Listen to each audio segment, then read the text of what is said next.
Welcome back, Jason. We've got, this is stuff that I think only an accountant and you, or maybe a lawyer could love. Right? Oh yeah, I've got a friend who's a contract attorney. Yeah, I love him. He's weird, but he's helped me. Come to understand why this is so attractive. Attractive. So we have an attractive section. What is this, 4? Yeah, 4, prorations, assessments, and other payment obligations. You need to get out more. You know that, right? Maybe. Okay, so tell me why prorations is attractive. Okay, because of expletive HOAs, because they found out a way to make some money on the side, and granted, so transfer fees or whatever they may be called, it's said in here, transfer fees, community enhancement fees, and HOA reinvestment fees, etc. So, collectively referred to in this section as change of ownership fees. That's a beautiful thing. So, I mean, homeowners associations have an expense when owners change. They've got to figure out a few things. Sometimes they have to change locks. They've got to at least figure out who the new owner is so they can send them the HOA bill. Mm-hmm. I mean, there's something that needs to happen. I can understand that there's a fee involved, right? I think, in my personal opinion, that there are a few homeowners associations that have turned this into a money-making opportunity, charging the seller 1%, 0.5% upon the sale of the property. Right. Right? It also becomes difficult because sometimes there's 2 HOAs. My horror story with this one is doing a loan on a home, identify the homeowners association and the fee, and the transfer fee. And we check, and it's right. We tell the buyer, this is the fee, it'll be due upon closing. It's nothing to do with your loan or your down payment. So you're coming in with your minimum down payment and this money. Oh, so that's painful. Right.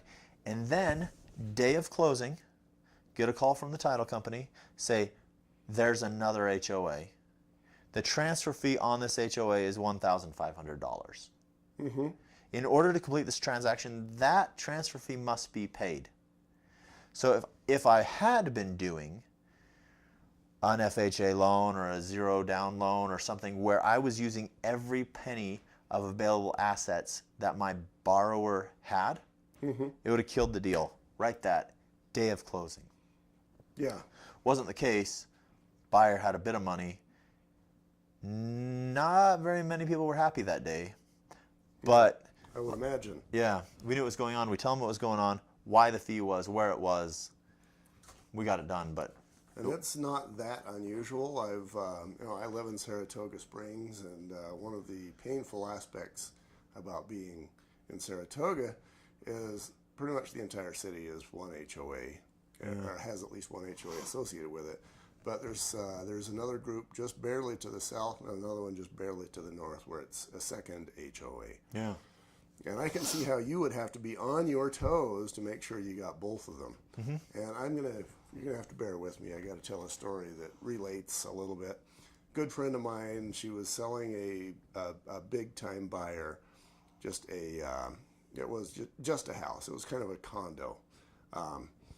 And the guy was going to come here to Utah, get settled, and then he was going to buy this massive $5 million ranch. And for whatever reason, she figured that getting the commission on a $5 million sale would be a good thing for her. I could relate to that. She was motivated to make him happy. And but first she had to sell him this smaller property so that he could just get here and get started. And what happened is the HOA, he bought the property, and I don't know what was or was not said, but he bought this little place, and it turned out the HOA didn't have the money to replace the roof that I told him needed to be replaced. So he was unhappy, and she probably did lose the commission on that $5 million ranch. Ouch. So, yeah, moral of that story is, this is not a story about roofs and $5 million properties. This is a story about making sure you've got all your ducks in a row. Yeah. Yeah, so this is a big help and a beautiful help. So we're going to hit 4.1 real quick. This one isn't new. So this is prorations. So like if the property's rented out, you close in the middle of the month, the seller gets the first half month's rent, the buyer gets the second, right? Proration. So property taxes, rents, interest, they're prorated, okay? And then the 4.2, special assessments. So like if the HOA has an assessment that they're charging, that will be prorated, okay? That's you're covering like what will happen, or the buyer-seller split. This is how it's going to happen. This is the special assessment. We're aware of it. This is how it's going to break down.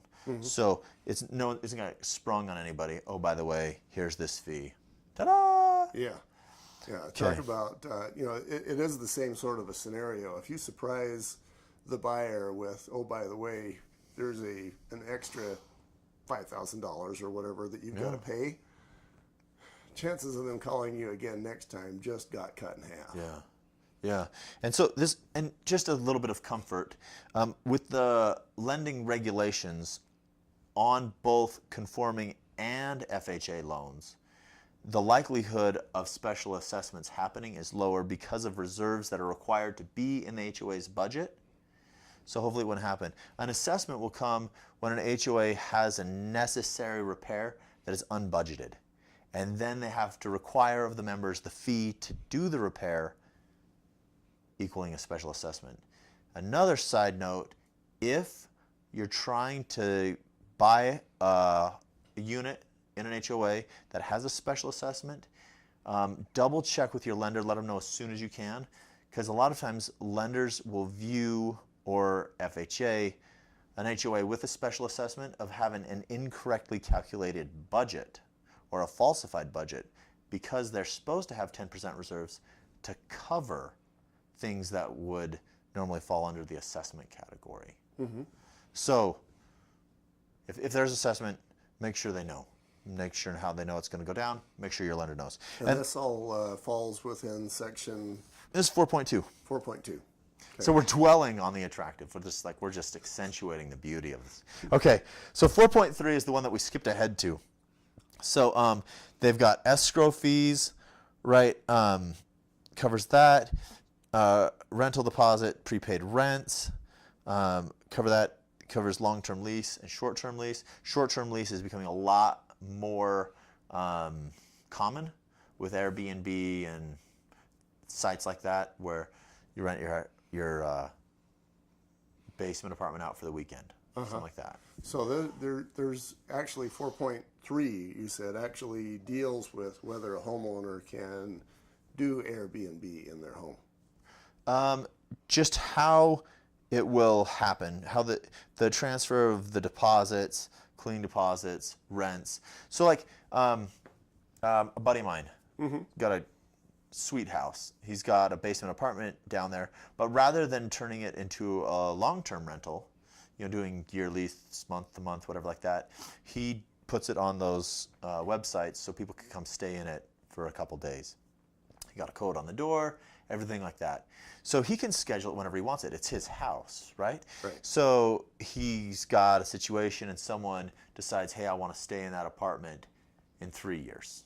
Something happening. They're planners, whatever, but in a year he decides he wants to sell his house. But he's got a contract that this guy's going to come stay in the basement in the future, right? That can happen. It needs to be disclosed, and here's where you're going to disclose what's going to happen to that money. Right. So a guy's going to come stay there. He's going to pay this much. Who gets the money? Right there. Yeah, and it is unquestioned that whoever it is from Sweden or whatever, that guy does have a right to take that property for that amount of time in 3 years, regardless of who owns that or how they feel about having him there. Yeah, if they did contract. Yeah, that was agreed to. So we'll be right back. 4.3C. Is that beautiful? it's a beautiful section. Okay, we've got another beautiful section coming right up.